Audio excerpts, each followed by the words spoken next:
But I look at the Pittsburgh Steelers, and I think, look, too many turnovers, obviously. But you had the ball up 27-24, 2:35 to go, and Big Ben throws it. And I get it, right? You got a tight end over the middle, and he's your newest toy, and Chase Claypool. I think that's who they threw to. But, you just can't throw a pick there. But the defense stood up and saved him. And we should have seen this coming because they have the components of what it takes to be a great football team. What are those components? And look, I understand the Chiefs are a very, very good, maybe borderline great football team as well. But the components were last year, they got to 500, and I'm telling you, they had horrific quarterback play.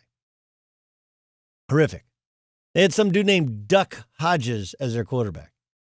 Notice that Duck Hodges is nowhere to be seen in terms of being a starting quarterback this year, not just in Pittsburgh, but elsewhere.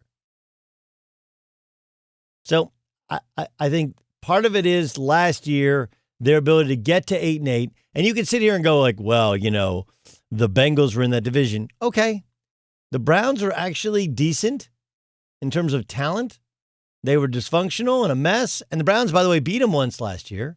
And the Ravens were the best team record-wise in the AFC. They had injuries at running back. They had an injury at quarterback. And they got to 8-8. So you add to the team they had last year a Hall of Fame quarterback with a ton of experience. You had Chase Claypool. They already draft well. The defense is stellar. I've thought the whole year the Chiefs are still the best team in football. And, yesterday, Mahomes didn't play great. Right? Mahomes, 200 yards passing in the snow. And football fun to watch in the snow. Just amazing. But what's interesting is the Chiefs scored in all three phases. Offense, defense, special teams, showing that they're a great all-around football team. But the Pittsburgh Steelers won on the road in Tennessee in spite of Ben Roethlisberger's 3 interceptions. Matter of fact, I saw this stat that the Steelers are 4-10-1 when he throws 2 or more or 3 interceptions. Most people, you lose the turnover battle 3-0, you got no chance of winning a game. The number one determinant in the life of football, and heck, most any sport, basketball or football are the same in this. The number one thing that determines whether or not you win or lose is how many times you turn the ball over. So for the Steelers to win in spite of, not because of, Ben Roethlisberger, against a very good playoff-tested Titans team playing at home, granted, not the true home field environment. Last year should have been the sign. If Ben Roethlisberger is decent, and they always draft really well at the skill positions, why shouldn't we believe that the Pittsburgh Steelers are the best team in football? And Tomlin is that coach. He's the opposite of Mike McCarthy. I know he's caught a ton of heat going back to last year and the previous year at times in terms of some decision-making, but he's a guy that people want to play for. Guys will play hard for. Guys will compete for. Whatever he does doesn't allow him to have a below 500 season, even when they work through 3 or 4 quarterbacks. I think the Chiefs are great, and I think the Chiefs would be a tough matchup for the Steelers, but I think the Steelers beat more teams in the NFL than the Chiefs beat in the NFL. Does that make sense? So like head-to-head, because Kansas City, who can run the ball this year but doesn't necessarily need to, because Kansas City could, I think, just spread it out, go 5 wide, snap it to Mahomes, and he'll pick apart that defense. Kansas City could score on and maybe beat the Steelers, but in terms of the volume of teams in the AFC or in the NFL, I think the Pittsburgh Steelers could beat more teams. Think about how many teams run the football, and they are just a brick wall when you run into them. And they're pretty good in the back end as well. I think the Steelers are the best team in football. But Odell Beckham Jr. is a super talented player. And my negative thoughts towards Odell Beckham Jr. are kind of as follows, right? Really, really simple. He's just so much about himself that he didn't even understand, or maybe he did understand but didn't care how it affects his team. And the need for the ball, the need for attention, the need for people to make him feel better and feel more a part of things, that's not how it works. It's just not how it works. And yeah, I cannot help.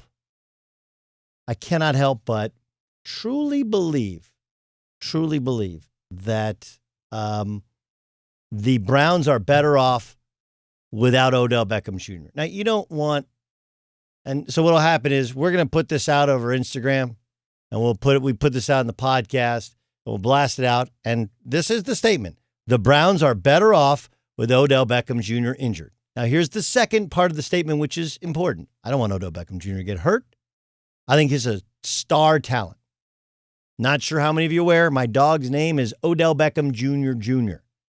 As we used to live outside of New York, and everyone, my son included, was infatuated, in love with OBJ, and I thought it was a funny name, so we call him Odie, but that's what his name is. This is not some like hatred towards him. I don't want anybody to get hurt, especially a guy that's that talented. But for whatever reason, maybe it's this being in Cleveland, maybe it's the people who support him, maybe it's the early off-field success, or I don't know what it is.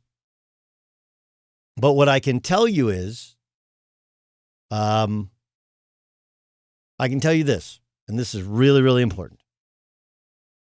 They're going to be better off, and I don't want him to get hurt. I hope he comes back healthy. I don't know where he'll play next year. My guess is it's not Cleveland. And it's not because of talent, but it's like, well, Antonio Brown's going to be with the Tampa Bay Buccaneers. Yeah, he's on a minimum deal. It's one thing to be a guy who's a complainer, who's a look at me, who's a front runner. It's another thing to be super at the one. When he signed the contract, he was the highest paid guy at the position. And look, I understand some of this is the position. In order to make those catches and make those plays, we somehow convinced ourselves that you got to be a little bit of an a-hole, which, all right, I think to be a coach, sometimes you got to be a little bit of an a-hole. But when you have a quarterback who you have a great relationship with, when you have a reputation as a superstar, and you are outspoken in your need for the football in order to make yourself feel good, what naturally happens is this. What naturally happens is Baker Mayfield, push comes to shove, is going to force the ball to Odell Beckham Jr. I mean, look, it happened with Dante Culpepper when he had Randy Moss in Minnesota. Like, Randy Moss is a great player, but because Randy Moss was viewed as such a spectacular talent in comparison to everybody else around him, that you almost felt compelled, whether on the surface or underneath the surface, as a guy who, you forced the football to him. Forced the ball to him. So, I